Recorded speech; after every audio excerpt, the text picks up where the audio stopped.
without further ado, we will invite Jeff Ramsey up onto the stage from eMarketeer.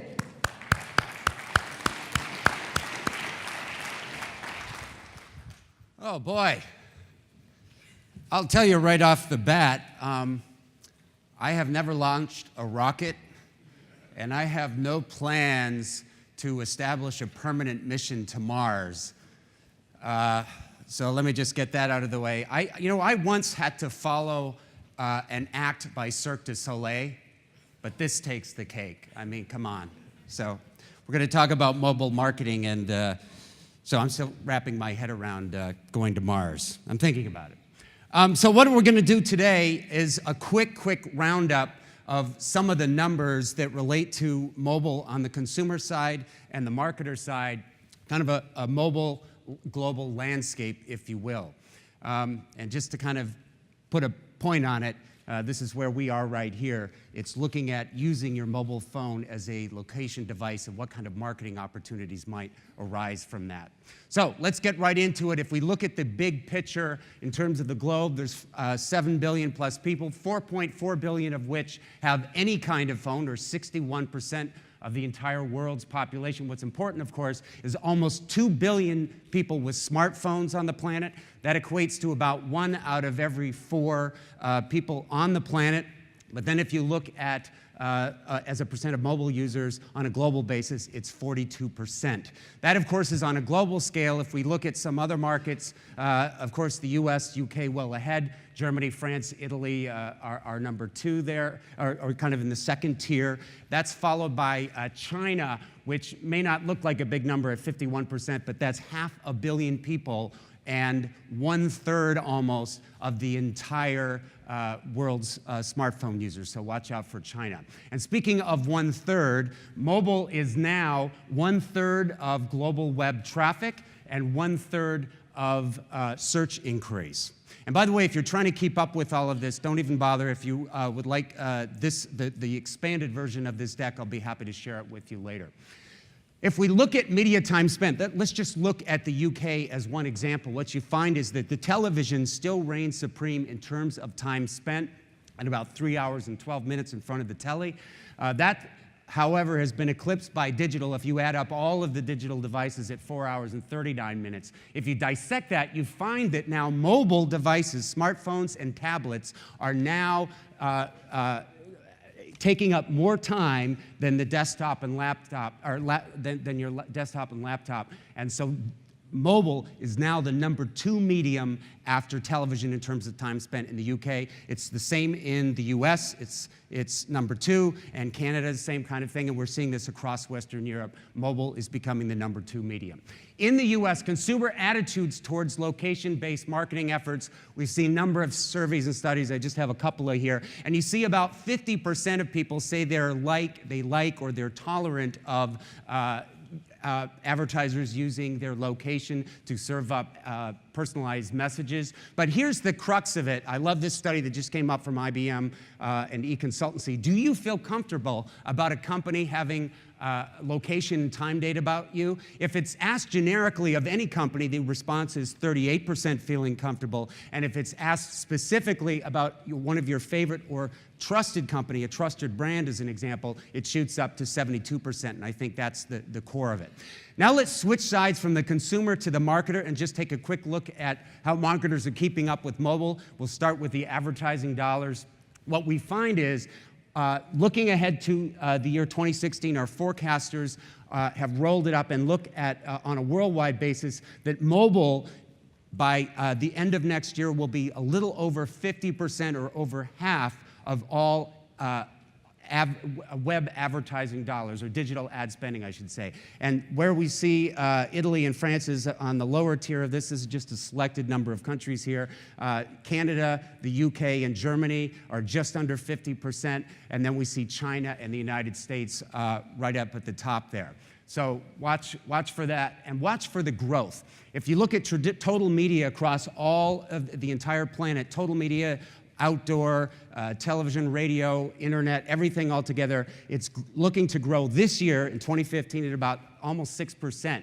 Digital is growing at about just under 18%, and mobile is growing at 61%. And as you can see, some of the other countries we look at, they're a little below that, but at least 45 to 50% growth across the board. And just to give you a level of how we look at things, for the US number at 51% growth for mobile, what you see is there's a number of other researchers, and they're all kind of in the 50% range, or at least most of them. What's also interesting, I don't show it here, but many of these research numbers actually come to the 2 decimal place. This reminds me of a very famous mathematician and economist who's no longer with us, but it's John von Neumann, who said, there's no sense in being precise when you don't even know what you're talking about. So we always have to have a little bit of humility.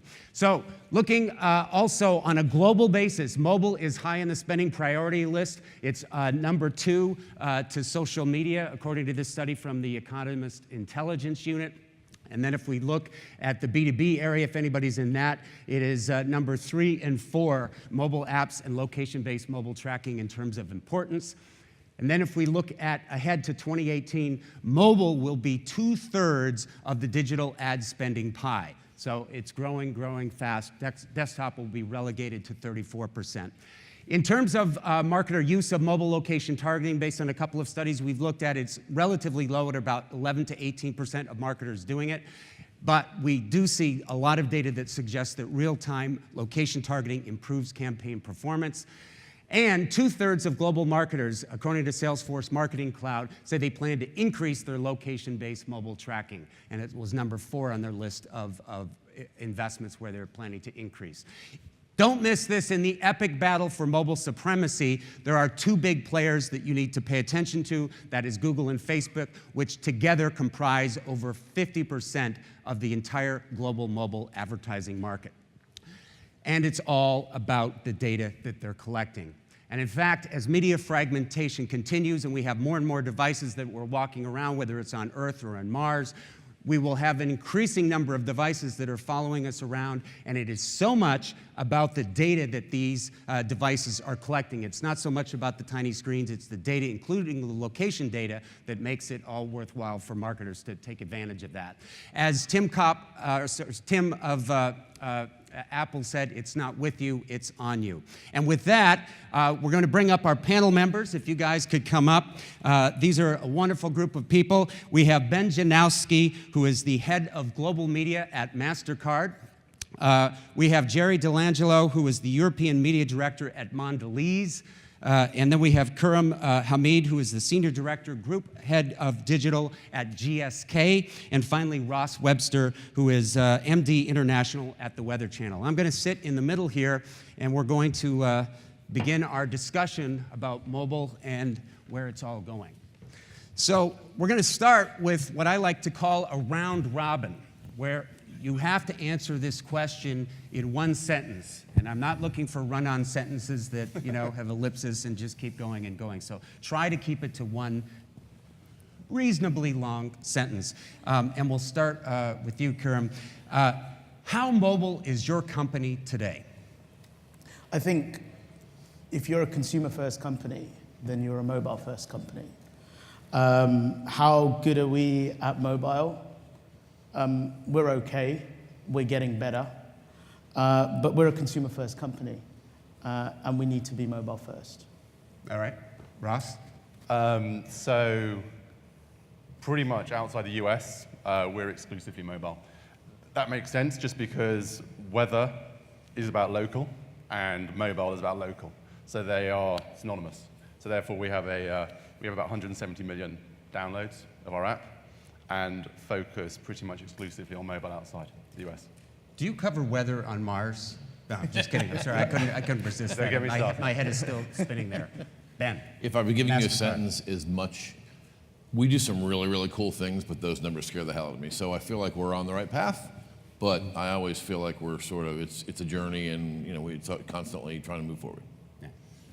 So to give you a very kind of short answer, I think that we want to be a very mobile company, but we're not nearly as mobile as we want to be right now. Great. So now we've seen these numbers of mobile growing rapidly, 50% plus growth. And so now I want to ask the brands, you, Gerry, and Khurram, do you see mobile increasing in terms of importance and investment at your respective brands? Yeah, absolutely. There's absolutely no disputing the numbers, right? They're really hard to kind of argue with. But I kind of want to just reintroduce a little bit of sanity because ultimately we're a business that's about driving shareholder growth, right? And that's going to come from meeting our net revenue numbers, meeting our gross profit numbers, and that ultimately is going to be based upon having kind of sustainable commodities coming in, a lean supply chain, good relationships with retailers. So it's very easy to kind of get bowled over by the numbers. If we are a growth company, clearly we want to identify the barriers and opportunities for growth. And as you were saying, you've got to be very consumer-centric to do that. So you naturally get an opportunity for mobile to kind of play in that space. I know that your counterpart, Bonin, has said that you're going to be 10% mobile of their entire budget, not their digital budget, 10% of their entire budget. And I think... How are we doing with that? I'm not going to quote the exact number right here, but I think it's fair to say that our approach on doing so, if you want to move 10 degrees, then steer the boat kind of 90 degrees over there, and you're going to have a good chance of getting there. All right. So that's the Titanic story. All right. Khurram, where is mobile going up or Mobile's flat? going up, but I mean, there's a lot of challenges, right? You've got to get the mobile site. You've got to get the right information going into the econometric models to give you the ROI, and if you're not spending enough, then it's not going to come up on the econometric model. There's a level of education with marketers that are very, they're just getting used to video and display, and along comes mobile. So we're working through those challenges with our marketing colleagues, as well as with our media agencies and suppliers. But definitely, I mean, if you're a consumer-first business, you look at the stats, you have to be a mobile-first business.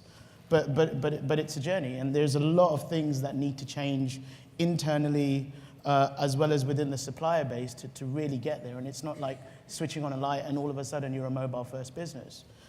There's stuff that, FMCG Let's bring it down now to the subject of the day, which is geolocation targeting, or using location to serve up marketing messages.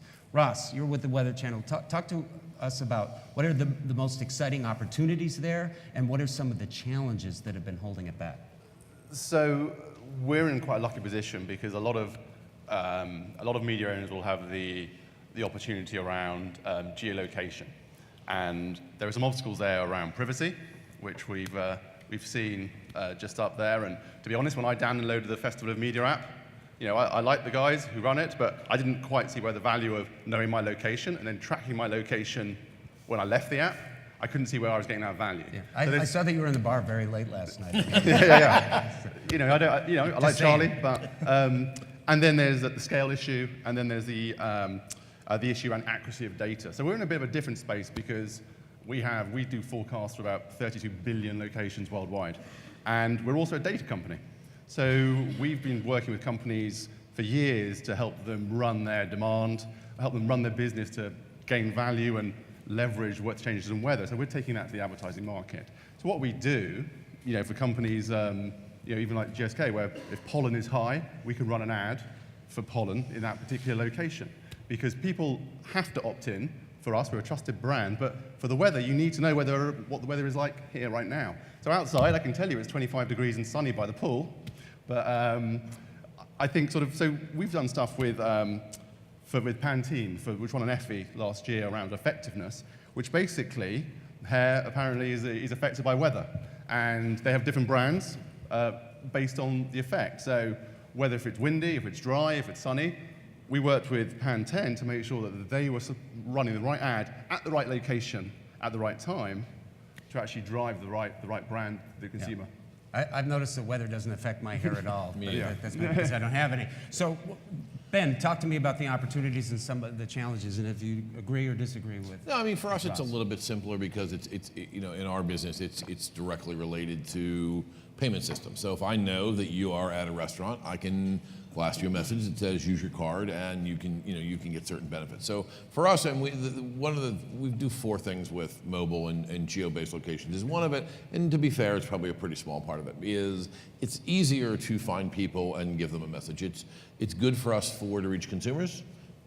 You're at a restaurant, give you a message, use your card, and you'll get this benefit. It's also good for customers, right? We can go to a merchant, we can go to Tesco, we can go to name your favorite merchant, and build in programs to say we can build some loyalty programs around card usage. So for us, it's pretty direct and immediate, which is a little bit easier than some other businesses. I mean, because it's inherently into the business of trying to get people right when they're getting ready to pay. Gerry, what do you see as the holy grail of location-based marketing?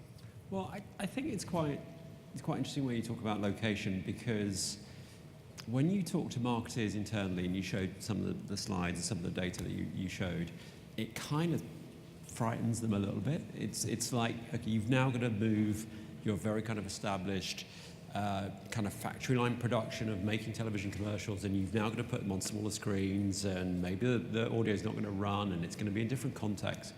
However, if you change the conversation and you start to talk to them about the fact that it's location-based, particularly at a kind of micro level, and you start to use some of the kind of, the kind of pain points that are part of their ongoing lives. So for example, if you say you don't have to spend quite as much money on POS, or you don't have to spend quite as much money on secondary placement, because with mobile and the combination of kind of location-based targeting, you could say to people as they walk into the milk aisle, try buying an Oreo, because those 2 things go together. It starts to change the discussion. So you're talking about right down to the aisle, as opposed to your nearest store. Why don't you walk in and take advantage? And that's when the devices and the platforms and the technologies really start to become very, very relevant, because it's where the kind of rubber is hitting the road, really. They're kind of interested in driving their net growth. They're interested in driving the level of share of requirement they have, and they know that battleground is it's either at the fixture, or it's at the checkout, or it's very, very close to the store. So the minute that you start to change the discussion so that it's more fundamentally about location, you get a much more kind of positive feedback. So are you using beacon technology then? It's certainly one of the technology, although having said that, after one of the discussions this morning in the Emerge session, we might not be doing that and be using something else. But I think it's fair to say that technology like Beacon and other technologies like that can be deliver very, very kind of targeted messaging in very small locations is very, very interesting to us. Yeah. I'm just curious, raise your hand if you were in a store and you received some kind of promotional message for something that you could purchase in that store, and let's just say, referring back to that slide, that it was from a brand that you've used before and that you trusted. How many of you would feel comfortable with some kind of message like that? If you could raise your hands. I said that's about 63.8%. Another note, please make a note of that. Beg your pardon? How many uncomfortable? Yeah, that's another question. Nobody wants to Who raise would be their hand. uncomfortable with that? receiving marketing messages? All right. That's about 13.8. Okay. Khurram, what technologies are you interested or looking at, and maybe more broadly, are we talking about advertising or marketing? Yeah, I mean, I think we're making investments in DMPs. We're heavily going into programmatic, and then mobile is just a screen that I need to deliver content with the right type of context, because marketing is all about moments, right? The moments that matter the most for the consumer when they invite you in, and the mobile phone is a very personal device. And traditionally, as marketeers, we've never really done that type of advertising. We've kind of done advertising, which is boom, boom, boom, boom, boom, hope and pray, a message connects. And I think mobile marketing is a totally different way of engaging with the consumer. And we did something maybe about 2 years ago with the Aquafresh. And we realized there was a friction point with anyone with young children when kids want to brush their teeth, right? Yeah. And how hard it is. So what we did was we actually developed an Aquafresh brush time app, which is all around entertaining the child while they're brushing their teeth. got lots of downloads off the App Store, but it was about addressing a friction point that the consumer was suffering, and in that way it developed loyalty with Aquafresh, but it also helped the consumer, and that's the type of stuff that we're more looking at when it comes to mobile, which is what are those friction points in the path to purchase? And then how do we address that with some sort of a application? Yeah, it's a utility. Exactly, it's a utility, and that's a totally different way of looking at marketing. Yeah, what we see is that it's less and less about the traditional display or banner ad. It is more about how can I add value in this moment in time, whether that be entertainment or some kind of useful thing like that. More about the scale issues. Can anybody talk more about what you see, how we will overcome the scale issues when we're trying to do location? Trying to reach a great number of people when we're talking about reaching people at a specific place. Go ahead. I think it's different. I mean, I think you have different roles. I think if you're just talking about specifically about place-based, then scale's a challenge we have to figure out. When you talk about just mobile in general, it's already providing scale. I mean, we talked about it earlier today about the usage. We just did a program. We're doing a program in the Far East where a social program, and actually Sanjay and Doug mentioned it yesterday around Mother's Day and the Mother's Day promotion.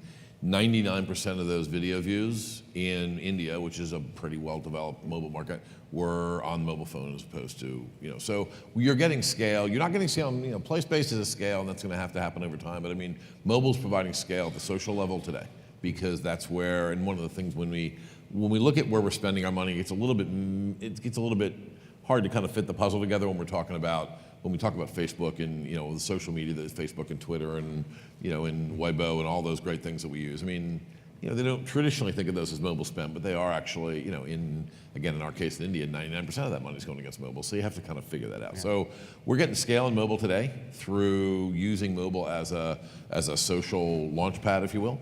But the place-based idea will have to happen. Certainly 60-70% of social activity today takes place on a mobile phone, so that makes sense. Well, another way to get to scale, of course, is programmatic, and I think you mentioned before that. The wonderful world of programmatic. I think one of the challenges in general of programmatic is that programmatic is based on the cookie, and the cookie, for me personally, doesn't really cut it anymore, because it doesn't even tell you if you're a human being or not. And then obviously the cookie doesn't go cross device. So I think the challenge for programmatic is, with the largest publishers and the largest agencies in the world, is to actually come up with some sort of a unified cross-ID sort of identifier where, and I think at that point, if you can do that, that's when programmatic will start flying, and so will increase investment in mobile media. I want everybody to be thinking of a question or two, so I'm going to ask a couple more, but if you've got a burning question, please raise your hand in a couple minutes. Other technologies, gentlemen, we talked a little bit about beacons, and nobody's mentioned QR codes yet. I've got one, which is interesting for us, which is wearables. And Apple, they sold 2.3 million units in a day in 5 countries. And I think Apple is whatever, every time Apple goes into an industry and makes it cool, it creates a halo effect. iPad, iPhone, and with the wearable, your mobile phone becomes even more important, because it becomes a presentation layer of the data that's coming from the sensor.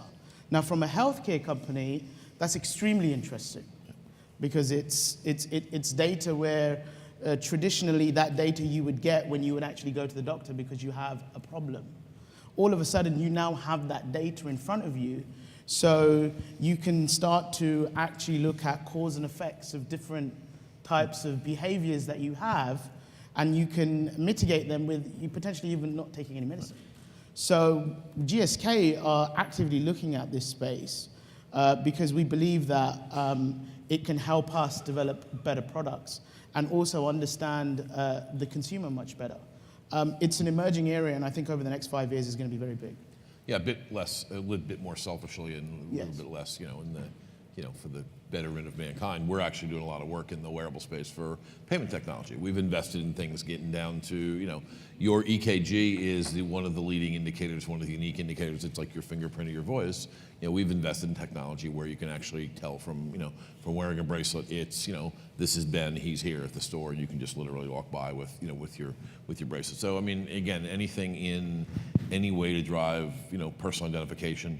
Everybody, we're all trying to, play in that space to figure out the coolest ways to, to bring technology into our business. Right. Do we have a question out there? Anybody? Oh, I think we have one at the back, two at the back. Somebody can run a, please state your name and company name and question. Hi there, James Pringle from Now Native. Kumar mentioned cookies and a potential issue there, but what are the other potential hurdles holding back the projected mobile ad spend? I think it's trying to figure out not to piss the consumer off. Tweet that. And I don't think anyone's figured that out yet, to be honest with you. I mean, I can walk down an aisle, but if everyone's got an iBeacon and buzzing me, then all of a sudden I've got 15 buzzes. And it's getting that balance right between what's acceptable for you as a consumer to get value in a way that doesn't piss you off. And I think that's the challenge. I don't have the answer to that. No, to build on that, I mean, I agree with we have to provide value. Doug and Sanjay talked about it a little bit yesterday.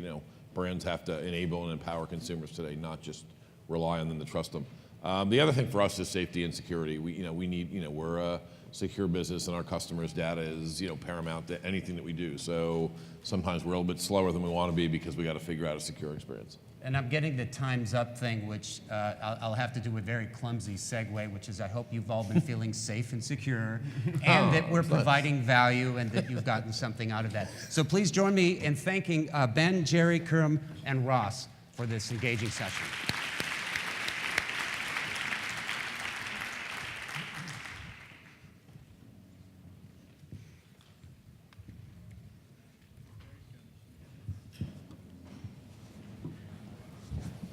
Thank you very much, guys. That was fantastic. I'm sure you'll all agree. What a great start to the morning we've had so far. Some really interesting, intriguing, inspirational, and educational content. So now we have a break, and we have something special for you in the showcase. If you wished to see Ross and some more Weather Channel exclusives, please go into the showcase, where that's going to start at 11:05. We are back in here at 11:35, and in the blue room at 11:35, we have two fantastic sessions. In here, we have 3 TED-style talks, and in the blue room, we have BBC session with Tom Bowman, all about content and storytelling. So make your choices while you have your cup of tea and coffee, and I will see you all later.